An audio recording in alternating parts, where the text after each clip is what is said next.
and welcome back to my channel, and welcome to my channel if you're new here. I'm Jahan, and today I'm going to be talking to you about how I plan my fitness and well-being during my week. So if you like this type of thing, don't forget to give this video a like and do subscribe to more content just like this. So I'm filming this today, which is quite ironic because I have a really terrible cold, so you have to excuse my rough voice. And I'm not feeling 100%, but I said I would do this for you. I'd just show you how I plan my fitness and well-being, self-care things during the week. And also a viewer asked me if I could do that too, because she's trying to plan some weightlifting and started to lift weights in her routine as well. So first of all, I'd give you some tips and tricks. And the first thing that I would start thinking about is, how do you generally like to plan? Are you more of a digital person, or are you more a physical book person? So for me, I do use a mixture of both. So I use my iPhone. I've got some great apps, which I'll go through in another video too. And I also like to use things like diaries and trackers, because for me, when I physically write things down and I physically do things in the way where I'm using my body and using my hands, again, is just using that sort of physical touch, it becomes more of a just writing it down and jotting it down. It starts to become more of a habit. And I'm going to talk to you more about habits in another video and how to start building good and positive habits. So the one that I've chosen this time is by Moleskine, and if you've bought Moleskine before, you will know that they make really good quality books and journals and notepads and that kind of thing. And they've got this wellness journal. They've got so many different types of journal, but they've got this wellness one which I really like, and I'm going to show you. This is a brand new one, so I can show you how I fill it in, how I plot it, and that kind of stuff as well. So this journal, it retails for £20. You can buy it maybe slightly cheaper on Amazon for £18 if you've got Prime.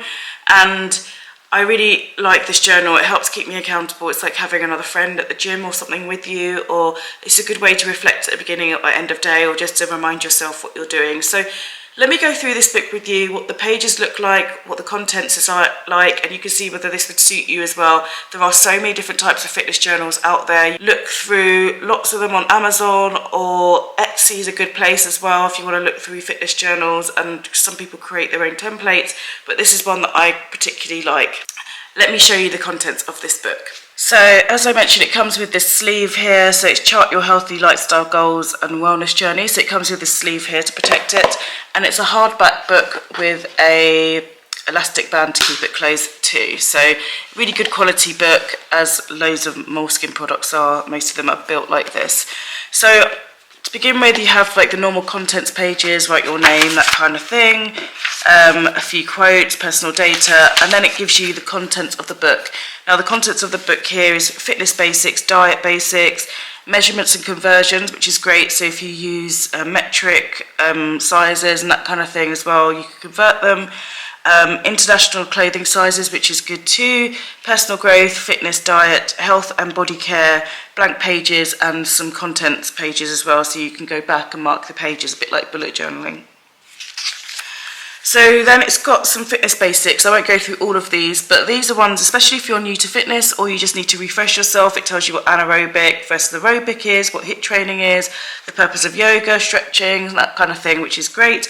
It's good to have it here. It's got some biometric information here too, so things like what does BMI mean versus FM, that kind of stuff. BMI is a whole different other subject.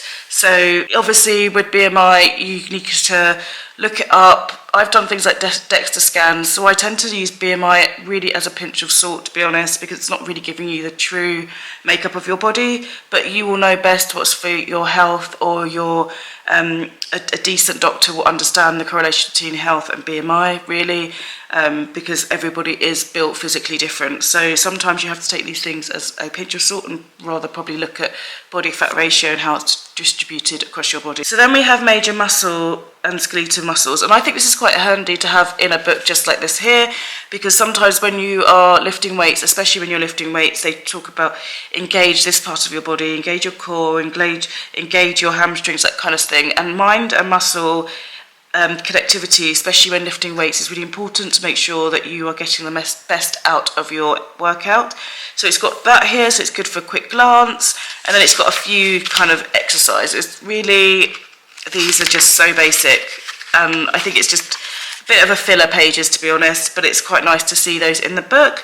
And then it's got things around diet basics, good sources of fat-soluble and water-soluble vitamins, talks about what is a calorie, that kind of stuff. So things that you probably already know or you've looked up online, and if you're this far or committing to some kind of fitness change, you've probably looked at this stuff already and started to think, okay, this is what I want to do, it's my plan of action. Some foods and calories, intakes and that kind of stuff. Some actual food bit here. This is blank, so you can fill this in yourself, a bit like you would on MyFitnessPal, an app, like a food, how much you would eat of it, and then the calories. So if there's something that you eat regularly and you like to plot things by hand, if that's what you're doing, if calorie counting is what you're doing, then you've got a section here so you can add your own foods.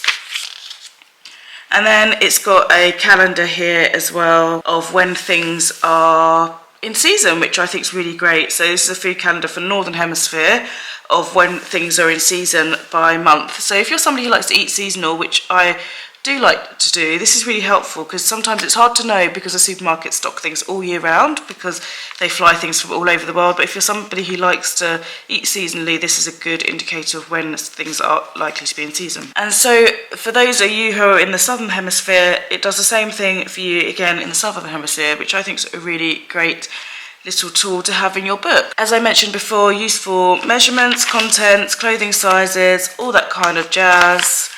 And then it comes to actually the planning. So this is a wellness journey.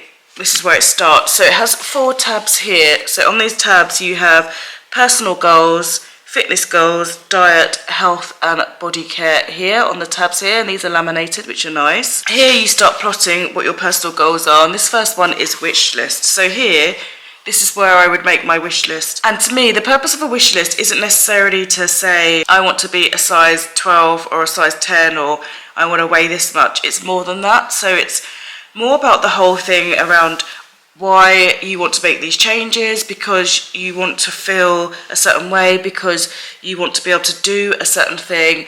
I think here, and any wish list that you do, try and not make it so much about the physical parts, if it's because you want to feel healthier basically as well. So if you focus on the physical, this will be a harder journey for you. If you focus on the overall health that you're going to have and the well-being, it will be a lot easier for you to stick to your goals. And then you've got inspiration here, which is great. So if there's somebody that inspires you, like a fitness person that inspires you, or if there's somebody in your family that you are thinking about when you're doing this, if you're a parent and you're doing this for children, or for whatever reason you want to run a marathon and, I don't know, Mo Farah is somebody that inspires you, all this kind of stuff that you can put in here. And then you have the actual weekly goals, which I really like here. So you have your monthly goals and your weekly goals.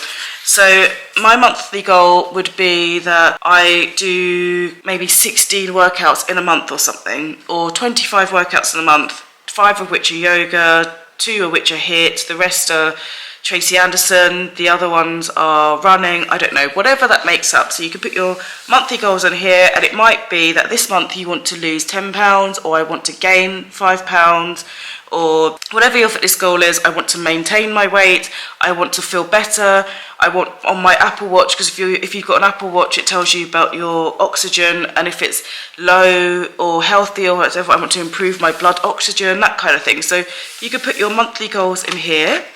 And then what I like about doing that, because when I set goals, which I'll talk about in another video, I don't just like talking about the goals I'm setting, but also the methods of setting them. And by breaking that monthly goal up, you do then your weekly goals, which I think are really important. So you've got your chunky goal, which is your month, and then how you're going to do that and achieve that during the week. So to achieve, for example, if I wanted to lose 7 pounds in a month, I would say that I would stick to eating these foods, I would commit to doing these workouts on this many days of the week. I will plan to do it at this time in the morning. If I've got time to do something else, I might do something after work, that kind of stuff. So that's where you would plot here your weekly goals, which I love that breakdown of the two. And you've got a few pages of that there, and then you've got breakthrough moments. And I love the way that they use breakthrough moments, because maybe after the first 3 days you might say, I no longer have a craving for sugar, or my body feels different, I can't wait to wake up to do my workout. So it's that kind of thing where you have your breakthrough goals that you can put on here, and when you've achieved those. So at the end of each section there's also lots of plain paper for you to make any notes, observations that you had over that month or week or whatever any observations during that time. So now we go on to the fitness section of this book, and so you've got your program preview here, your start date, how long the program's going to be. So this is quite very specific, but you can just adjust some of these titles if you want to. But then you've got your primary goal. So if your primary goal is to be able to lift more or to be able to run further, whatever your goal is, and your secondary goal is, for me, I would put my secondary goal as how I'm feeling. So it might be a strength in how I feel, or flexibility in how I feel, or something like that. Or if it is something like Tracy Anderson, for example, I would put maybe increased flexibility for my secondary goal, that kind of thing, and make some notes there of how I would do it. Items needed and level of motivation too. So it's good to plot how you're feeling, a bit like you do with a beginning and end of day journal, like a 5-minute journal. And then it talks about the actual training plan. So every day of the week it's got something here, what type of workout you're going to do, the time of day, warm-up, duration, all that kind of stuff, and the type of training. Now this is where I see like the massive value of plotting my day. So like I said, I'm starting a new job. If I need to be at the office at 9 o'clock, I can work from home and in the office like lots of people can do now. So if I won't need to be at the office at 9 o'clock, so I will plot it here. I will make sure I get up at a certain time, make sure it correlates to the alarm I put in my phone as well. And then I will start plotting out what workout I'm doing here so I know what I'm doing and making sure it fits with my overall goal.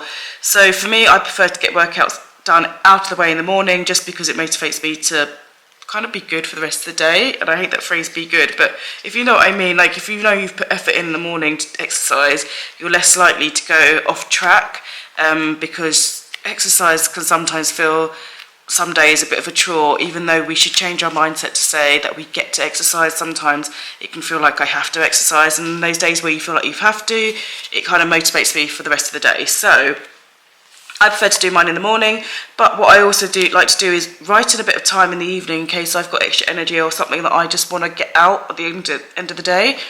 In the mornings, I will be doing my Tracy Anderson workout, which is half an hour, 45 minutes, because I add on a 15-minute bit of the dance cardio. Where I don't do dance cardio, I will be lifting some weights, and my workout will be an extra 5 minutes, and I'll do 20 minutes of weights on top of the mat workout too. So that's how I'm fitting in my weights. What I also do in the evening, when I feel like I need to get something off, or just sometimes there's that release of exercising in the evening if you've had a particularly stressful day, that kind of thing. That's where I also like to do weights as well, because lifting weights helps me. So I will also plan in some flexible time for the evening for me to be able to do weights or do some kind of stretching or some sort of exercise in the evening, which is 20 minutes. Now the clocks have changed in the UK, that could also be an evening walk or meeting a friend to do a walk or something like that as well for 20 minutes. So this is where I really like these pages, and you get a lot of those to do your training plans and really monitor your training plan. And then you've got loads of pages to take notes at the back too of what you've learned on that training plan. So this is what I really like. This section here, fitness, is really what's going to keep me motivated, and I can also look back and see what's working and what's not working as well. So diet here. Now the way I'm using diet here is obviously you have your start weight and your goal weight and all that kind of stuff, type of diet. So whether you're calorie counting, keto, veganism, whatever you're doing, you can put it here, what you need to improve and your motivation for doing it as well. Notes on here, any tips and tricks, that kind of stuff. And then it's got your eating plan. So the way I do this is really to meal prep for myself and the family. So I find these sort of pages really helpful just to know what food I'm buying for my shopping list and that kind of stuff. Also, just to plan out what I'm eating during the week so I don't start then thinking, start wildly buying things outside of that. Because as I mentioned before, I'm also being more aware of financially what I spend on food, because I think that it can be a massive expense when you don't realise it, when you start picking up things from all over this place. So I like to plot things here and make sure I'm sticking to what I'm generally, most of the time, 90% of the time, sticking to what I've agreed that I will buy and shop and eat. So there's no food waste, and also it stays within food budgets too. And then it's got notes and things here as well. So this one also changes each week, so you can plot weight loss or weight gain or maintenance, all that kind of stuff. And these are what the diet pages are like. Now these pages, body care, I really like these, health and body care. So here you can plot symptoms. So for example, at the moment I could say I've got a really bad cold and when I got it, and etc, etc, etc, if I really wanted to. Or if you're concerned about a symptom, for like if you're constantly bloated, or you've noticed something, or there's a shift in your period date or something like that, this is a great place to plot this. I use my phone for that kind of thing too. I like to have my health stuff on my phone as well because I can save that to the cloud, and yeah, I find that helpful. But it's also good to plot that kind of thing in a book as well, especially if you've got some concerns that things that are reoccurring. You can see how it is. Here you can put your appointments, so if you've got any health appointments, anything like that. Again, I use my phone for this kind of thing. I put all my appointments on my phone. It's much easier when I'm out in public. If somebody wants to meet or something, I can just check what's in my phone, as you would with any digital calendar. And it's nice also to put things like beauty treatments and stuff in here, because you can also see how these things have made you feel, or just like physically writing down if you're getting your nails done, or if you're going for a facial, or you're seeing a dermatologist. It's quite nice to put things in here like that too. And then body therapy. So here's more treatments. So whether you're going for a massage and all that kind of stuff. And it's got notes here. So if you had a massage and they focused on your lower back and how it made you feel, but then next time if you ask, say, oh, actually you focused on my lower back, next time can we do this part, and that kind of thing. Or if you're going for a facial, what specific facial was it? Was it some sort of enzyme or oxygen or whatever, what it was? And it can just help you keep track and plot those, which I quite like as well. It's a different thing to keep in mind. And also you could plan some therapies and things in here too, because sometimes these are things that can go by the wayside, so it's nice to plan things too. And then it has vitamins, herbs and other things. So if you're somebody who likes to regularly take vitamins and you plot them, it's a good place to put them in here, because one thing with vitamins I find, so if you're somebody who takes collagen or some kind of supplement regularly, sometimes you forget how long you've been taking it for and whether you've actually seen a difference. So by having something here and saying what the frequency is, the dosage, and eventually wrapping it up and saying, oh, I was taking this for 3 months, I've not seen any difference here, maybe it's not the right one for me, or that kind of thing too, because that's one thing with vitamins that I think people often forget to do. This is really helpful, the description, frequency, dosage, and some notes too. And like I said, at the back of this book, there's just lots of lined paper for you to make some extra notes too. And then for where you've made the extra notes, you can make your own summary here too of what you've written about here, so you can just make your own contents page there as well. Now with a lot of these diaries you get stickers, so you do also with these books as well, you get some stickers just to jazz up your book and, you know, makes it look pretty, makes it more appealing. Again, it's that hand and putting things to paper can make you feel like you're sticking with your habits more, and it's got a bit of an instruction manual too of how to use the book. You can also put other bits of paper here, business cards, that kind of stuff that you might find along the way. Any interesting articles as well could be popped in there. You can go back to refer to those later. So this is the wellness journey here, the wellness book that I'm using to plot my health over the next 3 months. So I hope you found that really interesting, and how I like to plot and plan my fitness into my day. Really give this a go. If you don't want to commit to buying a book like this, just take the topics that I've mentioned and put it in any old notebook or on some paper and try doing it that way and see how it works. Or make some tabs in your phone under notes or something with the similar headings and see how that works. And if it works for you, then you could commit to purchasing a book for it if you prefer that. But I hope this has really helped you. I think for me, plotting things like this really helps me mentally just connect with what I'm doing, and it helps me also look back and see how far I've come, or if I feel like I've slacked off a bit, then it also gives me accountability of, oh gosh, I actually really need to pick this up and do better in these certain places. I really hope this is helpful. This is going to be one of, I think, quite a few videos on how I'm just working through and changing habits and making better choices in that kind of thing when it comes to health and well-being. But I really hope you've enjoyed this video. I hope next time to see you that I will feel 100% better as well, and I've got rid of this horrible cold. And take care. See you soon.